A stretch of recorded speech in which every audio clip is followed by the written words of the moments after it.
সার্কভুক্ত দেশগুলোর স্বাধীনতার সাল খুব সহজেই মনে রাখতে পারেন।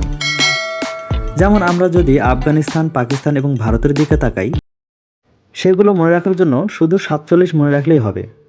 আফগানিস্তান 1747 সালে স্বাধীনতা লাভ করে, কিন্তু পাকিস্তান, ভারত 1947 সাল মানে একই সালে স্বাধীনতা লাভ করে। শুধু এইটুকু মনে রাখতে হবে যে আফগানিস্তান 1747 আর ভারত পাকিস্তান 1947। এবার আমরা চলে যাব নেপাল ও মালদ্বীপের কাছে। নেপাল ও মালদ্বীপের ক্ষেত্রে 68 মনে রাখলেই যথেষ্ট। নেপাল স্বাধীনতা লাভ করে 1768 সালে, মালদ্বীপ স্বাধীনতা লাভ করে 1968 সালে। এই শুধু 2 বছরের ডিফারেন্স। শ্রীলঙ্কা যেহেতু ভারতের নিচে অবস্থিত, তাহলে ভারত স্বাধীনতার 1 বছর পরেই শ্রীলঙ্কা স্বাধীনতা লাভ করে, অর্থাৎ 1948 সালে।